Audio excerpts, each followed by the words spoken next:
Okay, like we said last time, like we talked about over the past couple sessions,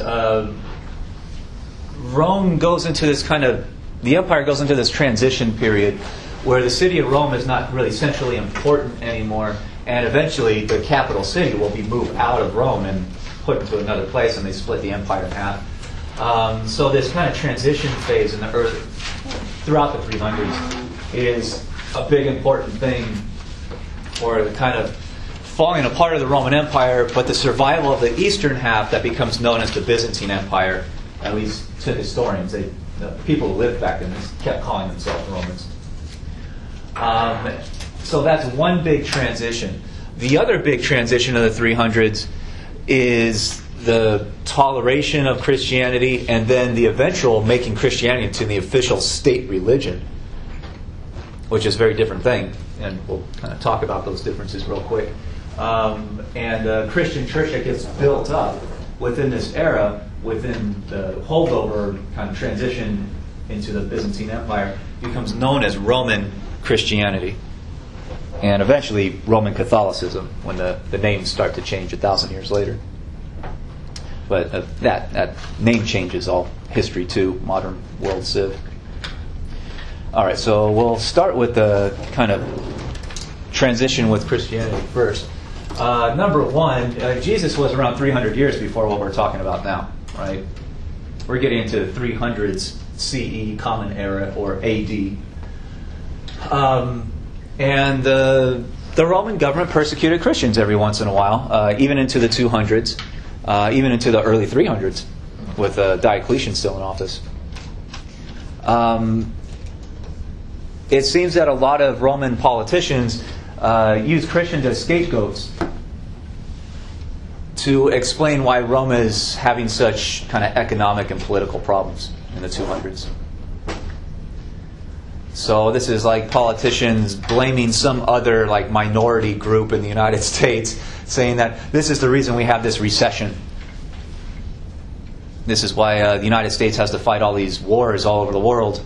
It's because we tolerate this minority group, and that angers the gods, and so the gods are punishing the country in general. Does that make sense?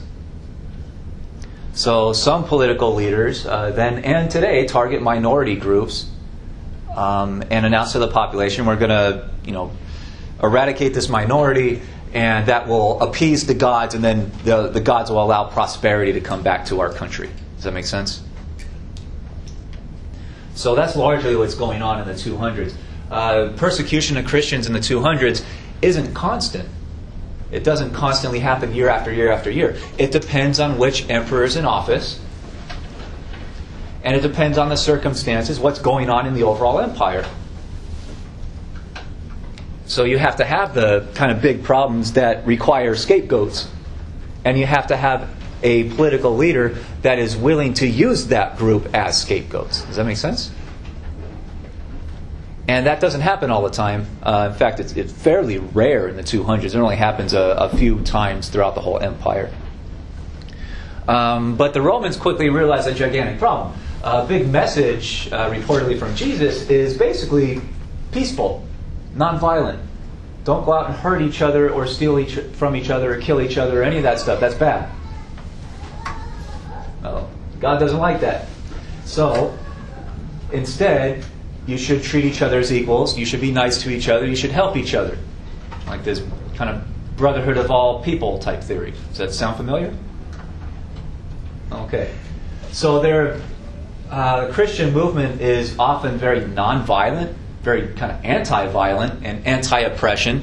And when you start talking about the kind of natural equality of people, that is an anti-imperial statement. Empires are built on the idea that one group goes out and conquers another and takes their stuff and represses them, which sets up a kind of at least two-tiered kind of system. You have a ruling group on top, and then everyone else is ruled. Does that make sense? That's imperialism. That's conquest, or colonization, or whatever you want to call it. Reportedly, Jesus' message is like the opposite of that. There should not be a ruling group because they're going to take advantage of everyone else. We should work together and help each other and build community. Right? No? Does anyone disagree? Yeah.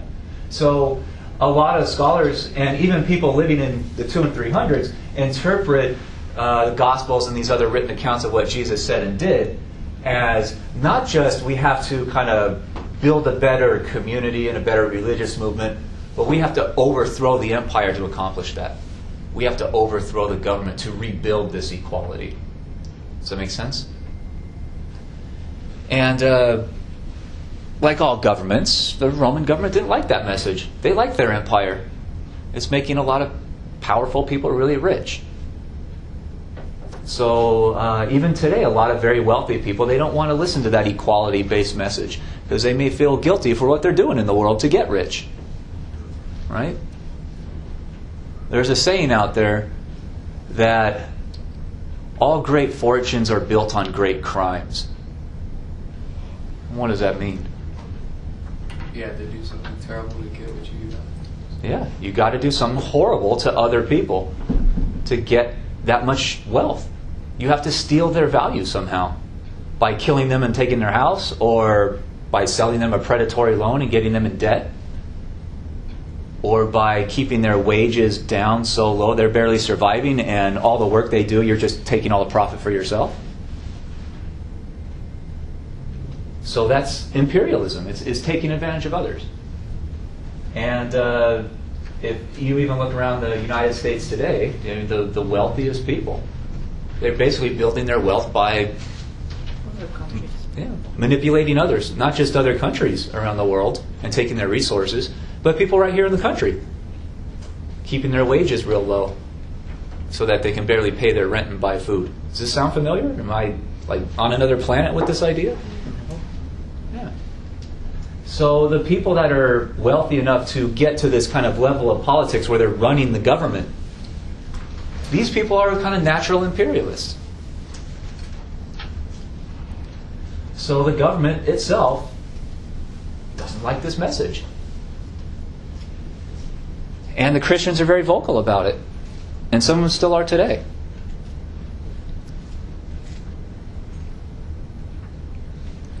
But the problem is, for the government, how do you go out and try to eradicate an anti-war, pro-peace, pro-equality movement? If they're marching down the street and you don't want them to spread the message, what might the government do? Prison them.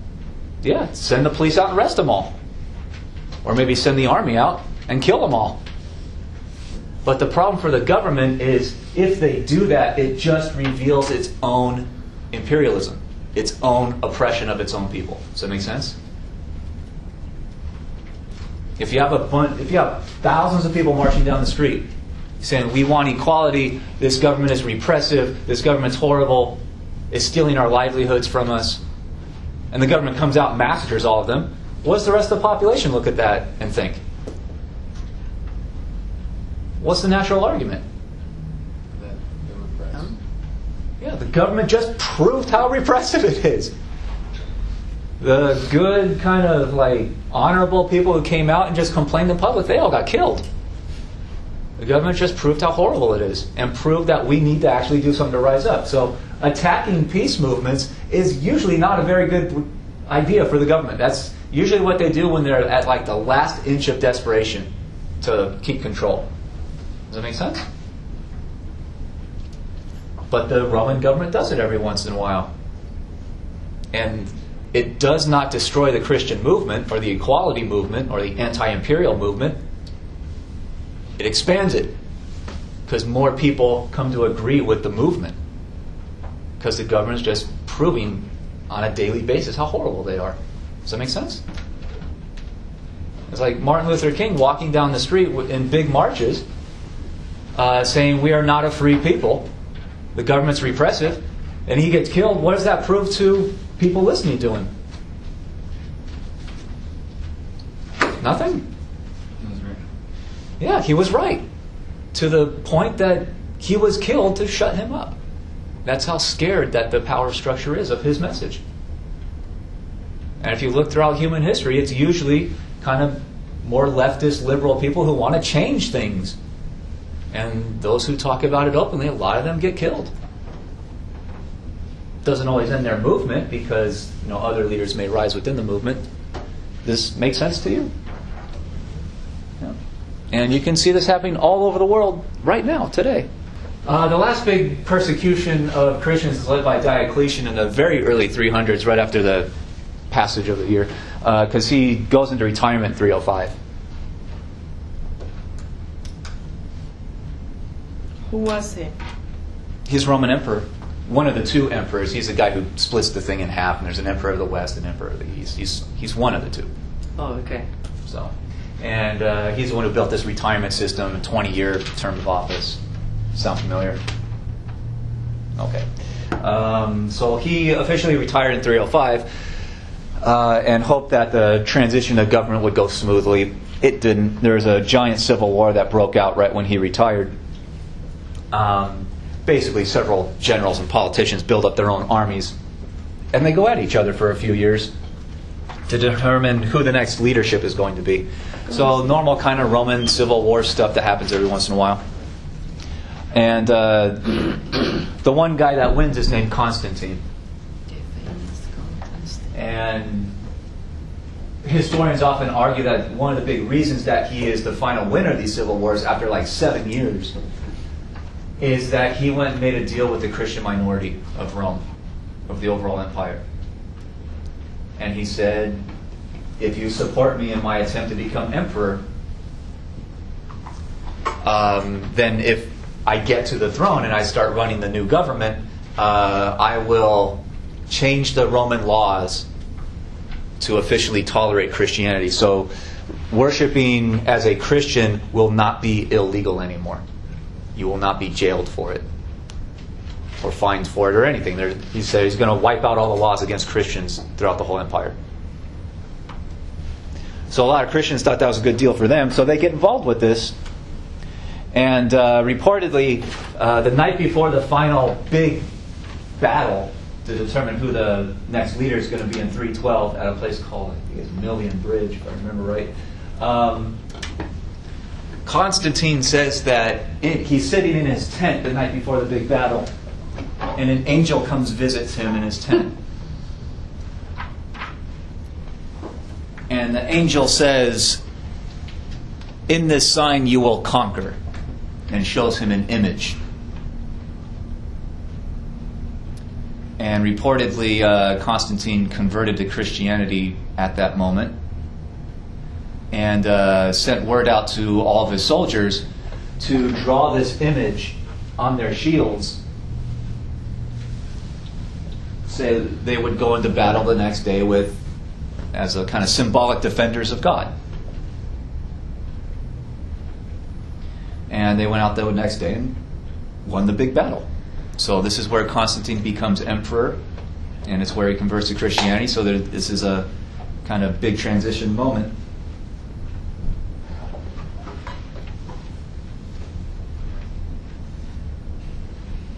And he will pretty quickly start changing Roman laws to give official toleration, to eradicate all the laws from Rome that made it illegal to be a Christian, to worship as a Christian.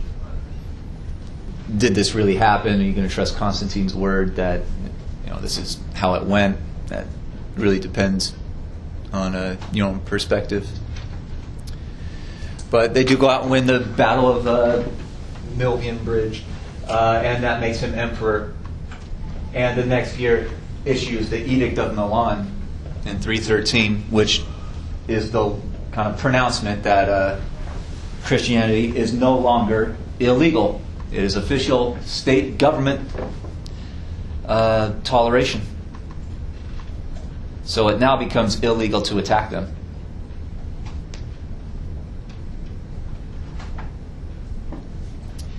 And this is on the left is a painting of the battle by Raphael 1,000 years later. So this is a European painting of how the battle happened. And there's some interesting things about this painting. You can pretty easily tell who Constantine is, right? Yeah, the guy on the big white horse. He already has a crown, even though he's not emperor yet, so that's a little confusing. But what else is going on here? The angels. Yeah, the angels are flying over, helping Constantine win the battle. So there's a pretty obvious idea that the artist is trying to get across to whoever looks at this painting. God intervened in the world to make Constantine emperor. And there's many other of these. This is, I think this is the larger version of it. So it's a very large painting. It's a little pixelated. I should find a much better version of this. But again, you can see the angels in the middle, and there's all the fighting going on all around it.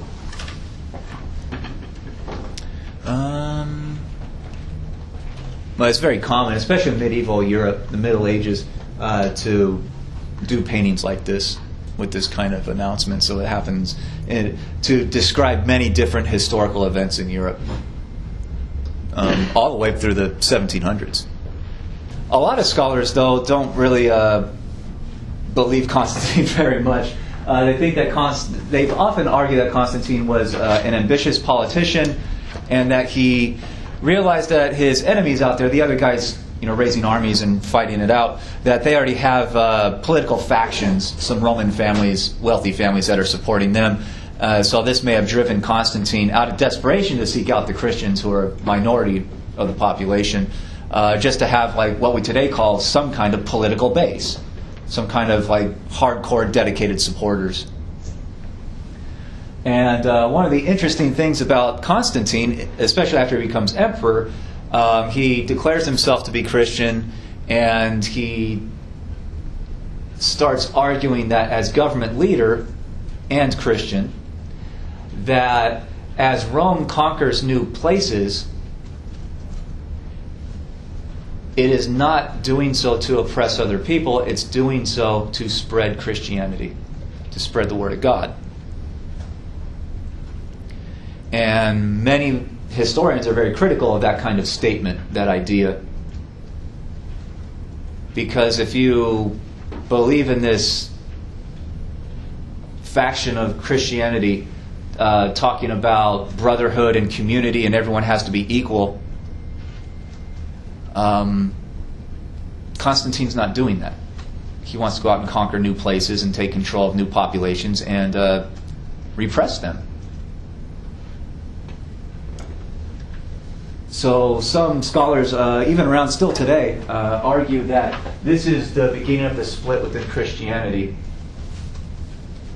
between what one scholar calls prophetic Christianity, the prophecy of equality and brotherhood and community, working together, and everyone should treat each other well. That's one side of Christianity. And this scholar calls the other side, the more political side of it, Constantinian Christianity, named after this guy, basically imperial Christianity. We're going out and conquering other places and controlling other peoples in order to convert them to Christianity so they can go to heaven. And many historians argue that Constantine proposed that idea and did it to simply justify what he already wanted to do, expand his own power. Does that make sense? And one scholar calls this the schizophrenia of Christianity today, where you have the brotherhood side and then the imperial side, and many people are very confused by that. And what did you say the first one was? Prophetic. Prophecy. Like the detail, between the differences? The prophetic is the equality, brotherhood-based idea that we should all treat each other well and no one should be oppressing anyone else. And the Constantinian side is the government side of it, basically, where they're using this idea of spreading the word to other populations as an excuse to go conquer places they probably wanted to conquer anyway.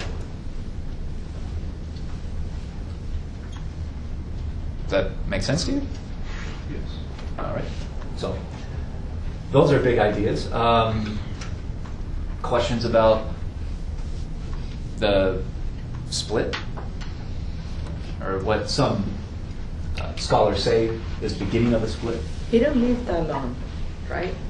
Well, he's not very young by the time he gets to the throne. I think he's somewhere around like 40 years old or something. So sticking around for another, 25 years, that puts him into his 60s. So it's normal kind of lifespan for back then. So that's the time when he took the throne? What, you mean the image? No. Yeah, he takes the numbers. throne. I always put this R, it stands for reigned or ruled. That's when he becomes emperor in 312. Oh, okay. So he's already like 40 years old or something. I don't remember exactly when he was born. So those years are, especially for political leaders, and I do that in my U.S. history classes, I put the years that a person is president, not the years that they're alive. All right?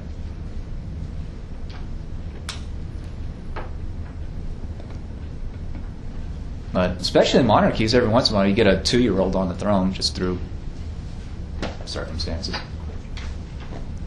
So sometimes they're really close to their birth and death years, but that all depends. Other questions? Yeah. Didn't one of the disciples warn people about that happening? Yeah. Reportedly, yeah. Much like many religious leaders and other movements have warned their followers, watch out for something like this, a kind of co-opting of our ideas by government.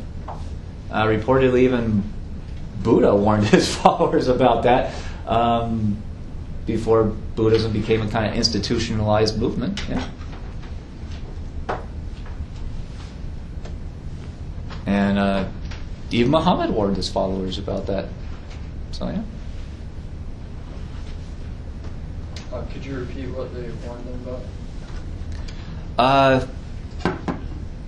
Don't let the message get taken by ambitious politicians or someone who's looking to use the message.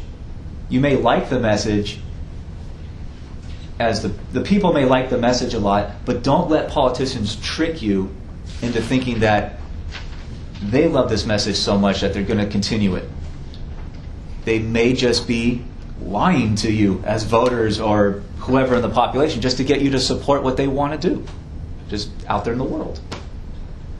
So, I mean, you guys watch TV or read the news or something, you see all kinds of politicians going to church groups and whatnot, and some of these politicians really aren't very nice people. But they go to those groups to try to get their support. And if you watch closely, they often go to many different religious groups and pretend to be members of that religion for a little while, and then they switch the next week when they go talk to a different group. So oftentimes it's kind of easy to point out, but if you're a dedicated member of that group and the political leader comes around and kind of follows that message for a day, that can really inspire a lot of people, right? To really motivate them to get on that politician's side. Does that make sense to you, or no? Yeah, some politicians are really good at it. So, yeah. Other questions? No?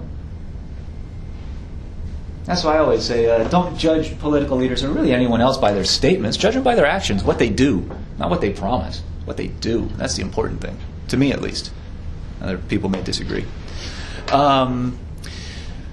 While later, a decade later, while Constantine's still on the throne, he organizes his Council of Nicaea, which is usually interpreted as the government's attempt to kind of define Christianity and the rules for Christianity, because there's a lot of different Christian groups out there, even as part of Roman history.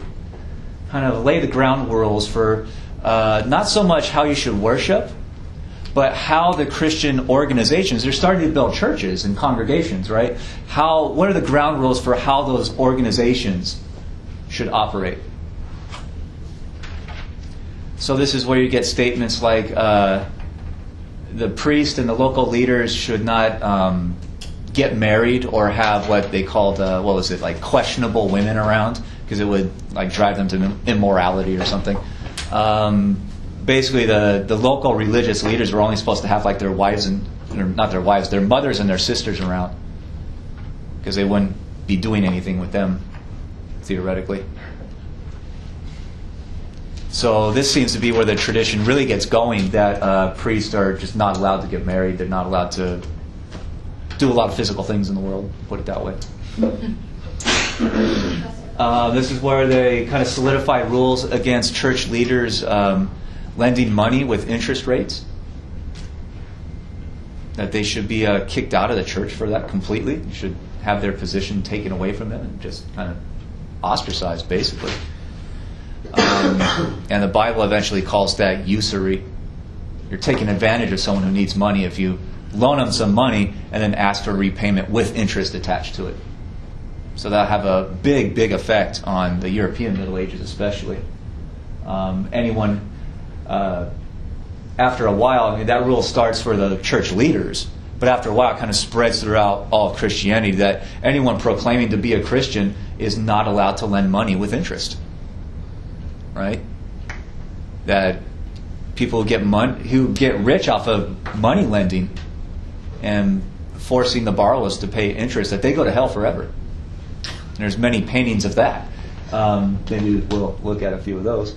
And generally kind of laying down the rules of how local religious leaders should be chosen and how to kind of build their organization and have like a hierarchy of leadership.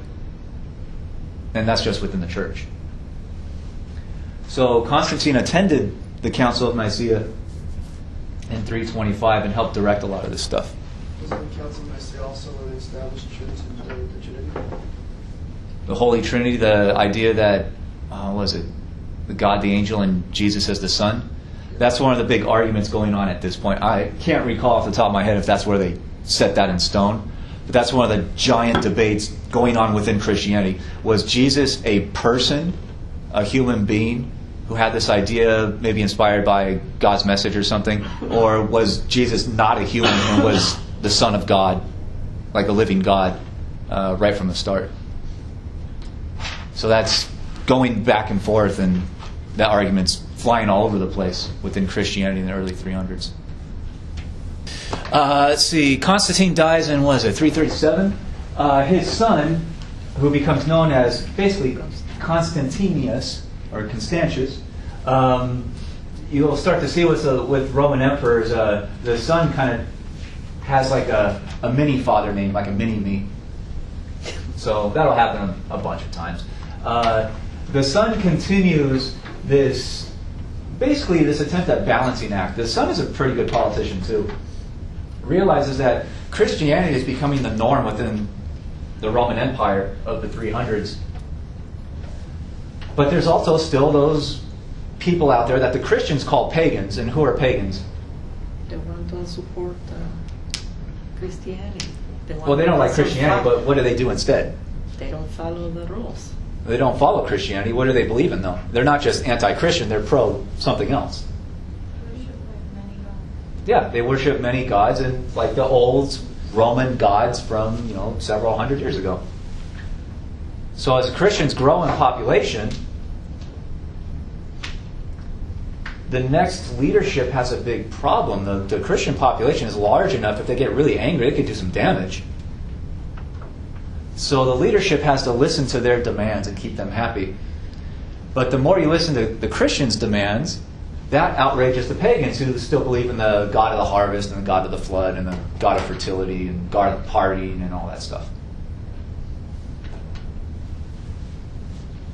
So Constantius has to figure out how to talk to both and listen to the complaints from both sides. And it's a very delicate balancing act. And that's why he's such a good politician. He stays in office for a long time, despite the pretty constant threat of civil strife, if not civil war.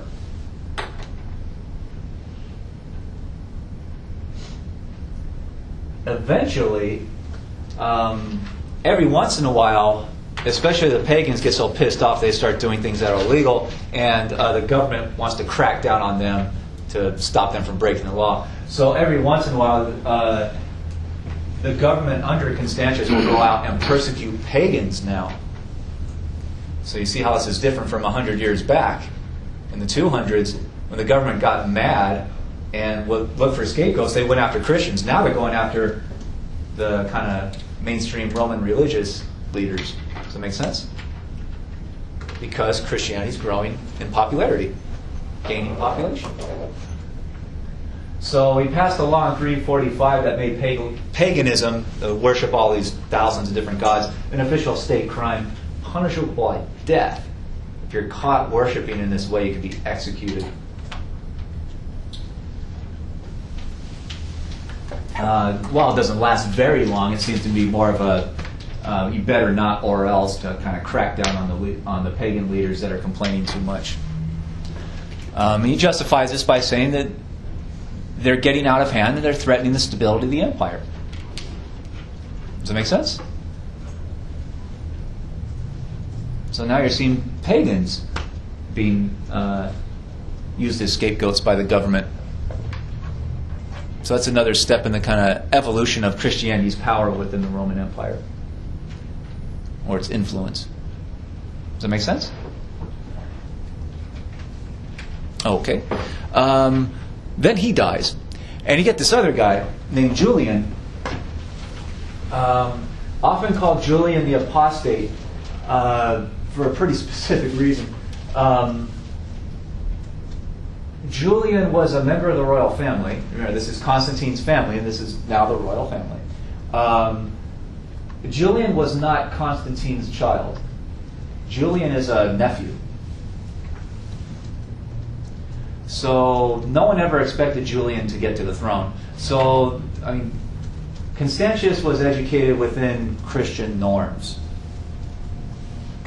They allowed Julian to do whatever he wanted because he's like this distant member of the family. No one ever thinks he's going to have much power. So if he wants to go study like Greek religion and Greek philosophy, Julian reportedly even speaks Greek more than anything else. So he's a kind of loves everything Greek. He thinks that Greece, ancient Greece, was like the height of civilization and accomplishment and all this stuff. So he loves Greek art and architecture and all this. So he comes to think by the time he becomes an adult that everything Greek is way superior to everything Christian and virtually everything else in Rome. So when Constantius died, it appears that a lot of kind of pagan leaders within the government promoted Julian to be the next emperor in order to get some guy on the throne that's going to wipe out all these pro-Christian laws. Does that make sense? So Julian kind of naturally had his own like political party. People who think that Rome has kind of gone astray by tolerating Christianity. So Julian he didn't like Christianity. He thought it was a kind of like weird movement that didn't make much sense to him. And there's a lot of people that when Constantine gave official recognition to Christianity, and Constantius continued with that, kicked a lot of pagans out of office. And often even took land from non-Christians. Destroyed their family income. So there's a lot of outraged people that do not follow Christianity in the Roman Empire. And they all kind of consolidate around Julian in 361. And they make him emperor, basically.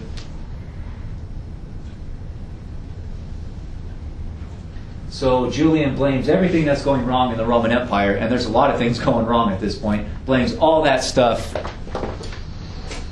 on the government toleration of Christianity, because he says, you tolerate the Christians, you offend the real Roman gods, the old Greek gods that are actually around. And the gods are punishing Rome because we're tolerating Christians. So let's end that toleration, get the gods happy again, and they will return kind of favors and prosperity for Rome. Does that make sense? No? So he starts doing this over a couple years. He doesn't last long on the throne. He reportedly dies while he's on vacation, which gives historians all kinds of like conspiracy theories that he's assassinated. No real solid evidence has ever come to light that he was assassinated. He appears to have gotten sick and died. So he's only on the throne for a couple years. And after him, the Christians get the next emperor as a Christian. So that's all of Julian's laws are quickly rescinded. And since Christians will basically run the whole rest of Roman Byzantine history, and since Christians will be the kind of most educated people of the post-Rome world in Europe, for a long time Julian was really remembered as like an antichrist, a very evil person that had to be gotten rid of. So they often call him Julian the Apostate. What does apostasy mean? Like leader or religious leader? No, it's not just a leader. It can be, anyone can be an apostate. Apostasy is basically you turn your back on the real religion. You turn your back on God. So the kind of Christian scholars that are writing about Julian for the next, 1,500 years or something, they don't like Julian. They view him as someone who turned his back on God, and so they call him Julian the Apostate. So you might see that in textbooks or documentaries or something. But his official name is just Julian. It's like they called him Julian the Jerk, right? But that's not his official title. He was emperor for a couple of years. And after the emperors after Julian, after they die off, you get another guy named Theodosius I. He'll be king for almost, 15 years or so. He's the one who takes the final step in making Christianity the official state religion of the Roman Empire. So over this period of 100 years, from the late 200s, when Christians are being persecuted because there's paganism as the official Roman religion, and you could be jailed or executed for simply saying that you're Christian in the late 200s, is completely flipped by the late 300s.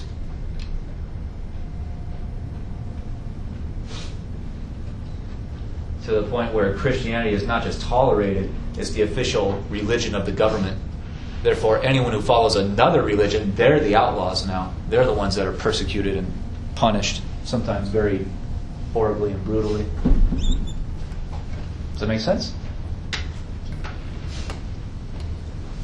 So, questions about that? That's his big kind of claim to fame. That's one of the big things he did, but that's just the rest of his time in a few seconds. So, does all this make sense? It's a 100-year transition. And there's other things going on, obviously, in the 300s. This is also the transition of the official kind of Roman Empire. After they start losing, especially the Battle of Adrianople, the Roman Empire basically sells the whole western half to all these invading German groups. So they take over the western half, and the Eastern Empire on this map is the remaining Roman Empire.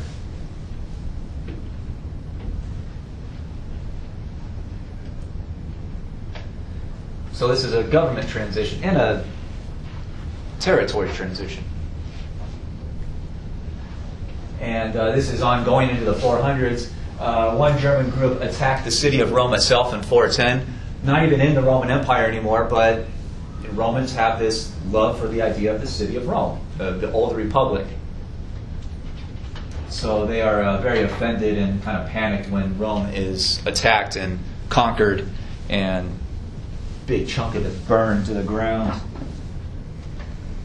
So a lot of Romans say that it's like these like pagan anti-Christians that are going in and destroying Rome, which actually isn't true. A lot of these German groups occupying the western half of what used to be the empire, a lot of them are actually Christian themselves, which is pretty interesting, but they're like the national enemy of Rome at this point, so they just kind of get slandered by all kinds of accusations that often are not even true. In reaction to the conquest of the city of Rome, the government capital city for this holdover, this eastern half, is in Constantinople, which is about here. The leaders of Constantinople panicked, and they start building a huge amount of walls all around their city, or on one part of their city, because Constantinople is surrounded on three sides by water. It's a peninsula. And there are gigantic cliffs all along the coastline, really. So they don't have to build walls for those part of their city, right? They have geographic walls that keep invasion out. So what they do is just start investing in a huge amount of defensive walls on the western side of the city, and you can see them being built in layers going all the way to the kind of downtown of the city, far to the east. And they do that because they're worried about other German groups trying to invade them and conquer Constantinople and basically extinguish the last remnant of the Roman Empire. Does that make sense?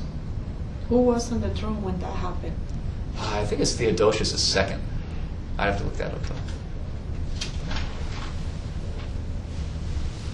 though. Let's see. All right. Especially after 410, when the city of Rome is, in military term, it's sacked. It's conquered and pillaged and parts of it burned. So you see that word in textbooks and whatnot. After that, the remaining part of the Roman Empire has to figure out basically how to survive. They don't have nearly as much money as they used to from tax revenue. They have a fairly good tax base because Constantinople is a very prosperous city. But you can tell just by looking at the map, they don't have nearly as much land as they used to, which means tax revenue for their government's going down. And the leaders of Constantinople from the 400s for the next 1,000 years, they do not want to fight wars because wars are expensive. It's expensive to get soldiers together and train them and give them weapons and keep feeding them and build housing for them. It's a big government expense. So instead of kind of building a big military and threatening all their neighbors, the Constantinople government basically starts hiring diplomats and recognizing that there's these other groups on the periphery now. They have to negotiate with them diplomatically to avoid conflict. It's not like old Rome, where the Roman Empire is gigantic, there's no real threats out there in foreign lands, and the Romans had this gigantic army with a huge tax base and you just destroy whoever attacked them. It's a very different world for what's becoming what historians call the Byzantine Empire. Just leftover. And the government leaders recognize that difference and they adapt their strategy. That makes sense? They can't really afford to fight anymore. And they really avoid it for quite a long time, at least the first 100 years.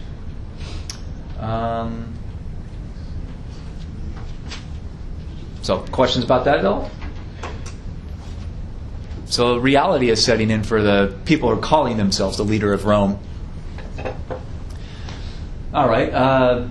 Another big kind of transition of the government is that they seem to basically recognize that all those civil wars in Roman history that put generals in charge, that didn't work. That bankrupted the government, killed a lot of people, did all kinds of horrible things. So under the Byzantine kind of emerging leadership, there's much more emphasis on a civilian bureaucracy. Hiring advisors and tax collectors that are not military guys, that are educated, they are trained in how to be government officials. Law enforcers, tax collectors, bridge builders, all kinds of things.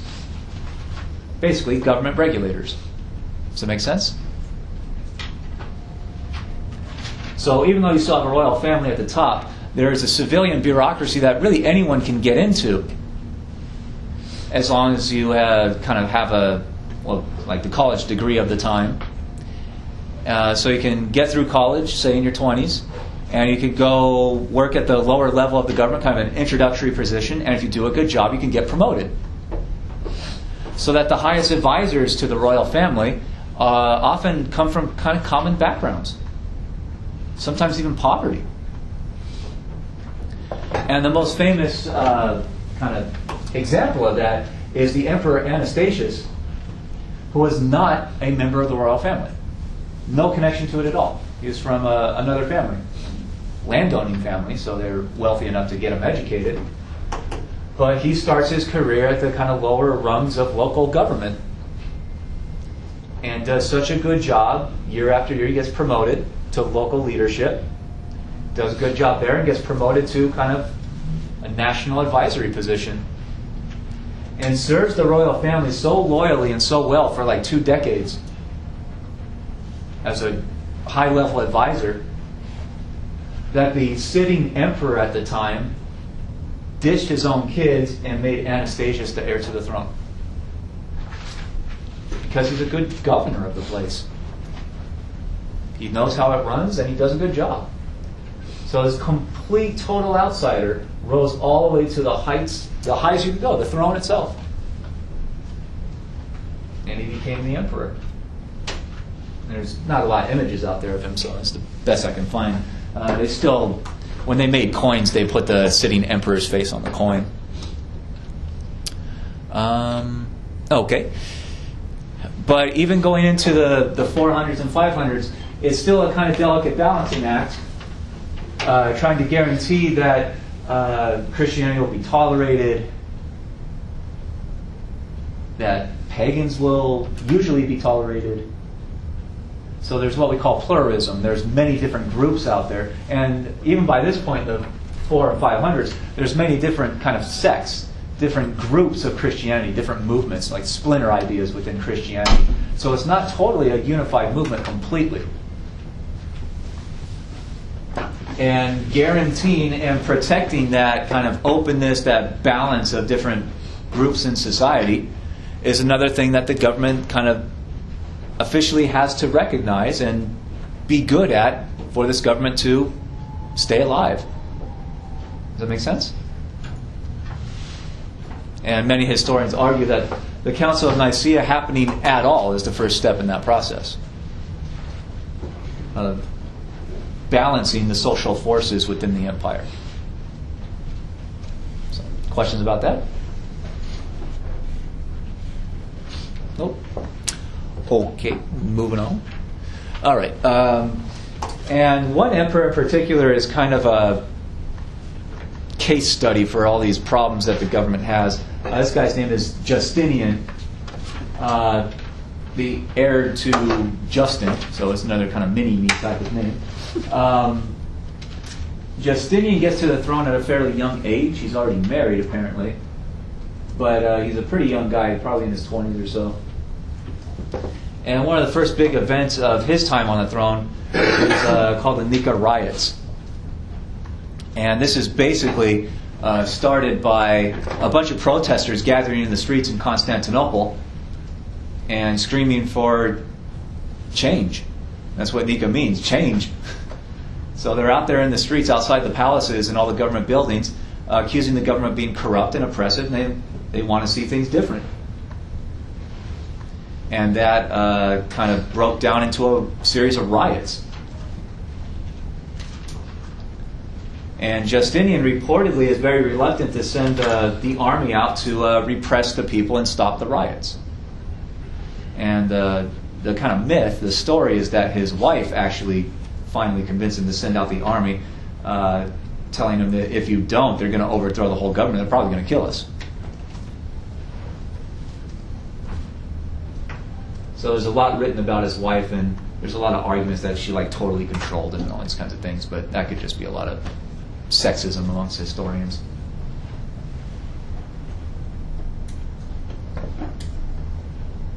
So that's when he kind of comes to prominence, right within the first few years when he got to the throne. The big thing he does, though, is try to build up giant kind of Byzantine army and reconquer the whole western half of the Roman Empire. And he says it publicly. And he really does try to do it. So he builds up a bunch of money, hires a bunch of soldiers, gives them the weapons, first sends them out into North Africa, which goes pretty well, that invasion, largely because a lot of different German groups were already fighting each other in North Africa. And then invaded Italy itself. And the war in Italy lasted a couple decades and just devastated virtually all of Italy and destroyed most of the big cities.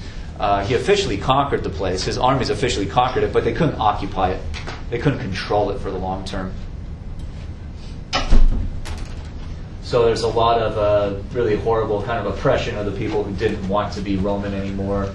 people who supported different German identities, basically. And Italy is just pretty much annihilated in this ongoing conflict for a couple decades. And eventually Justinian has to pull his armies out because it's just too expensive to keep them out there. Another problem with launching his armies westward is it left his eastern kind of areas open to attack. So the Persians come along from kind of east of Mesopotamia. They send in Persian armies and start conquering Byzantine cities. The biggest one is Antioch.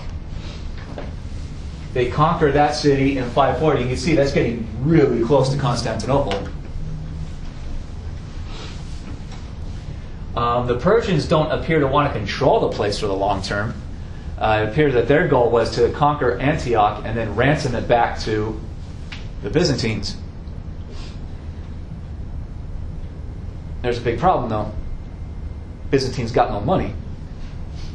How do you ransom something back to someone who's broke? Doesn't work. So what do the Persians do? They just leave. They can never get their money because the Byzantines are on the edge of bankruptcy, so they just kind of leave Antioch and go back home. The Byzantine government's reaction to that was to try to protect Constantinople, their capital city. So they built a huge series of forts all along from the Black Sea coastline all the way down to Antioch, basically covering the whole eastern part of what on this map is called Asia Minor. But on other maps we've seen, it's been called Anatolia.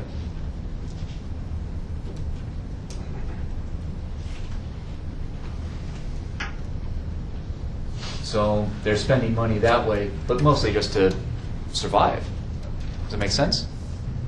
And they're pulling troops out of their western areas and sending them east to try to stop the next invasion. But the same problem kind of reemerges. When they send their armies east out toward Antioch, then they get attacked from the north. They're surrounded on all sides by enemies.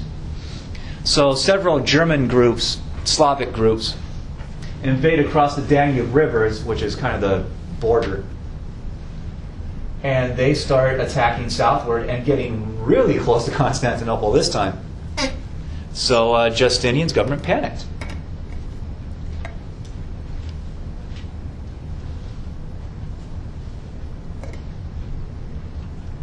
So they constantly have to move soldiers around. They never seem to have enough soldiers to defend their territory. And they feel like they're being attacked on all sides at basically all times. So their big goal is just survival.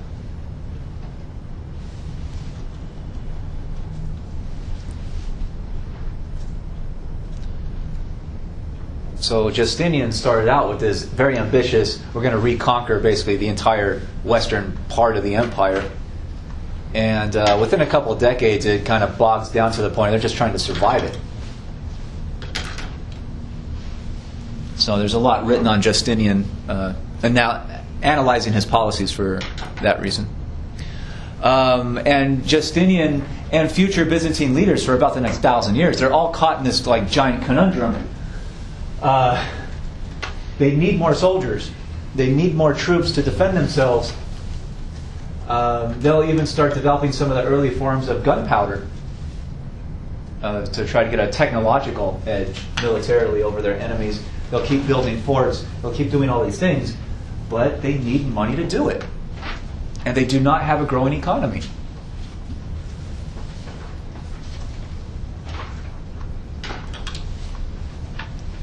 And Justinian and later leaders, they realize that they're already taxing their kind of working class and their poor as much as they possibly can. They've drained that money. And who knows if this government's going to be around in a few years. It might get attacked and completely overthrown, conquered. So it's tough for the Byzantines to get loans, because who's going to loan money to someone who you don't even know if they're going to be around a year from now? Does it make sense? And that's why if you go and get like car loans or mortgages or something, they want to know the names of your family members and where you've lived in the past and all kinds of stuff. Where can you run to? Does it make sense?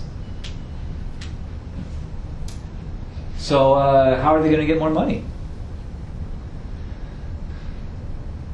Justinian's policy is to, number one, make a more efficient tax collection system. Most ancient governments kind of hire local groups and local leaders to collect taxes from local communities and then just give the money over to the central government. That usually doesn't work very well because they steal some of it for themselves. So Justinian and his government tried to build a more centralized, efficient tax collection system. So they kind of stopped the leakage, the disappearance of revenue through theft from their own tax collectors.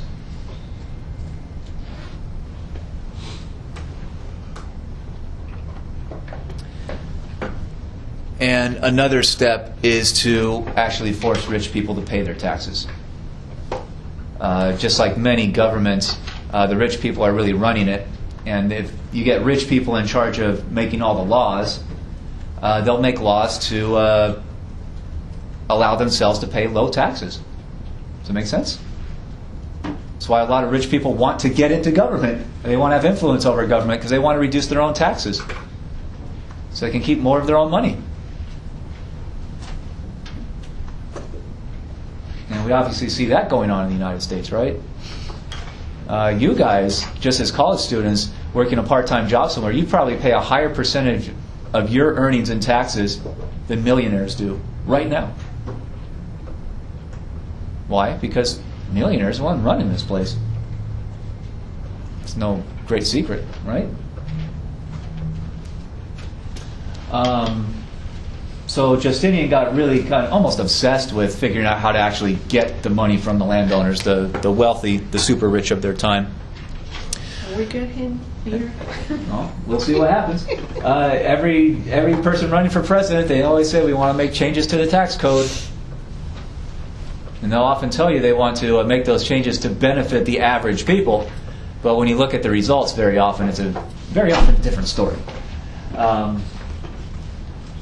But another thing that Justinian does, he tries to kind of streamline the government. He basically says that the government cannot afford to keep up the roads in a perfect condition. We have to save money to throw more money to the military so they can defend us so we don't get killed. So most like public infrastructure, schools, any kind of hospitals, any kind of welfare systems they've got, that all gets cut. Every single one of those programs. So some of them, he said, are just not really useful. The return on investment for some of these projects, he said, just isn't very high. So those are the first that get cut. But he often cuts very popular programs, which sometimes outrages the population. But his message is always, we have to do it if we're going to survive. We're being attacked on all sides. We need to reallocate that money somewhere else. And that somewhere else is almost always the military. Sound familiar? Yeah. You're hearing that discussion right now where the incoming leadership, they have already promised to dramatically increase the military budget, and they might finance that by simply taking money out of other programs. So we'll see what happens. But you can read those statements in the news almost any day right now. I think you said he's going to take money out of like NASA and some other like exploration programs. Yep. But we'll see what actually happens. I mean, like I keep saying, words and promises are one thing. Look at what they do, and then form your whatever judgments you want to make.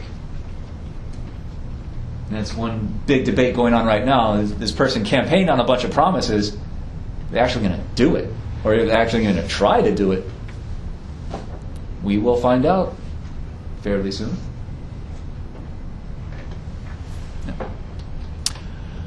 It'll be exciting either way, I'm sure.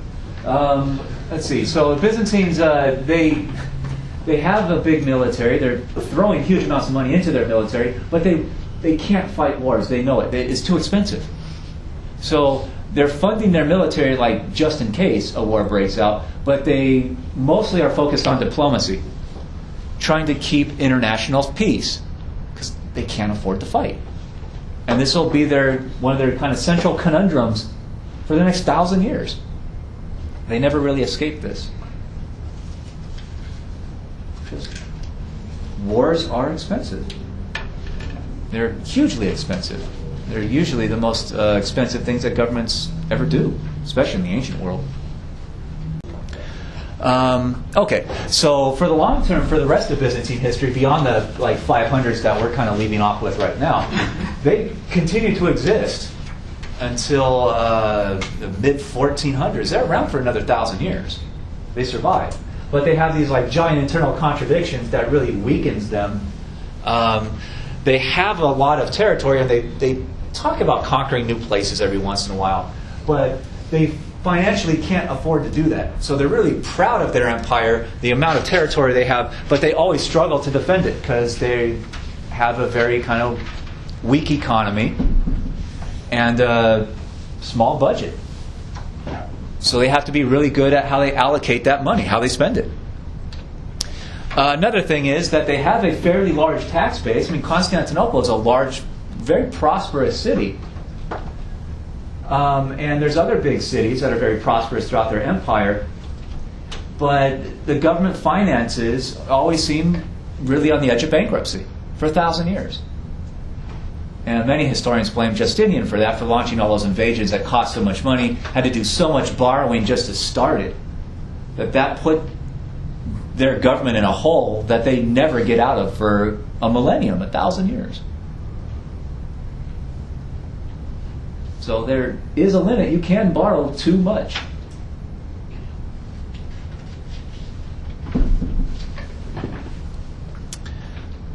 And the third one is really related to this government efficiency. That government has to be super efficient because they don't have the resources. They have to be really good at using what they've got. And many historians have written that they keep this dictatorship around this royal family. It's a monarchy. But it has to be a really good monarchy. If you get kind of unintelligent, mistake-prone people onto the throne, the whole thing's going to collapse. They're going to make bad mistakes that'll put them so far in debt they can never borrow money. Then they're going to get conquered. So they have a large, efficient civilian bureaucracy to run the whole place and advise the kings, but it still relies on this hardcore royal family that'll stay in office for quite a long time. And even if it's not family members, it's a dictatorship. They stay on the throne by using military force, often against their own people. Does that make sense? So in one way, it's seen as kind of modern, as having the civilian bureaucracy where people can rise and fall based on how good a job they do. But in another way, it's still an ancient dictatorship.